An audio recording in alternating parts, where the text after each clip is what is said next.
भगवान ने कृपा करके भगवत प्राप्ति रूप जिस उद्देश्य को लेकर जिन्हें मानव शरीर दिया है वे जनाहा यानी जन कहलाते हैं। भगवान का संकल्प मनुष्य मात्र के उद्धार के लिए बना है, अतः मनुष्य मात्र भगवान की प्राप्ति का अधिकारी है। तात्पर्य है कि उस संकल्प में भगवान ने मनुष्य को अपने उद्धार की स्वतंत्रता दी है, जो कि अन्य प्राणियों को नहीं मिलती, क्योंकि वे भोग योनियां हैं और यह मानव शरीर कर्म योनि है। वास्तव में केवल भगवत प्राप्ति के लिए ही होने के कारण मानव शरीर को साधन योनि ही मानना चाहिए। इसलिए इस स्वतंत्रता का सदुपयोग करके मनुष्य शास्त्र निषिद्ध कर्मों को छोड़कर अगर भगवत प्राप्ति के लिए ही लग जाए तो उसको भगवत कृपा से अनायास ही भगवत प्राप्ति हो सकती है। परंतु जो मिली हुई स्वतंत्रता का दुरुपयोग करके विपरीत मार्ग पर चलते हैं वे नरकों और 84 लाख योनियों में जाते हैं। इस तरह सबके उद्धार के भाव को लेकर भगवान ने कृपा करके जो मानव शरीर दिया है उस शरीर को पाकर भगवान का भजन करने वाले सुकृति मनुष्य ही जनाहा अर्थात मनुष्य कहलाने योग्य हैं।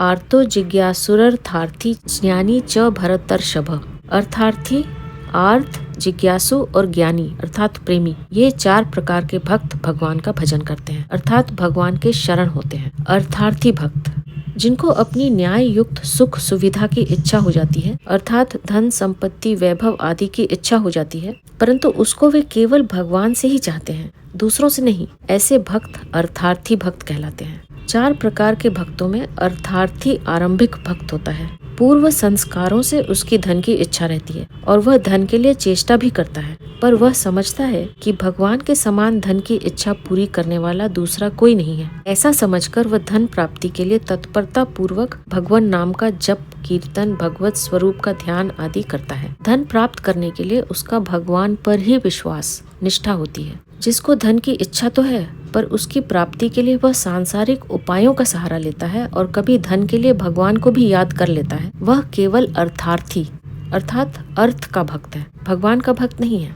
कारण कि उसमें धन की इच्छा ही मुख्य है, परंतु जिसमें भगवान के संबंध की मुख्यता है वह क्रमशः भगवान की तरफ ही बढ़ता चला जाता है। भगवान में लगे रहने से उसकी धन की इच्छा बहुत कम हो जाती है और समय पाकर मिट भी जाती है। यही भगवान का अर्थार्थी भक्त है। इसमें मुख्यतया ध्रुव जी का नाम लिया जाता है। एक दिन बालक ध्रुव के मन में राजा की गोद में बैठने की इच्छा हुई, पर छोटी माँ ने बैठने नहीं दिया। उसने ध्रुव से कहा कि तूने भजन नहीं किया है, तू अभागा है और अभागिन के यहाँ ही तूने जन्म लिया है, अतः तू राजा की गोद में बैठने का अधिकारी नहीं है। ध्रुव ने छोटी माँ की कही हुई सब बात अपनी माँ से कह दी।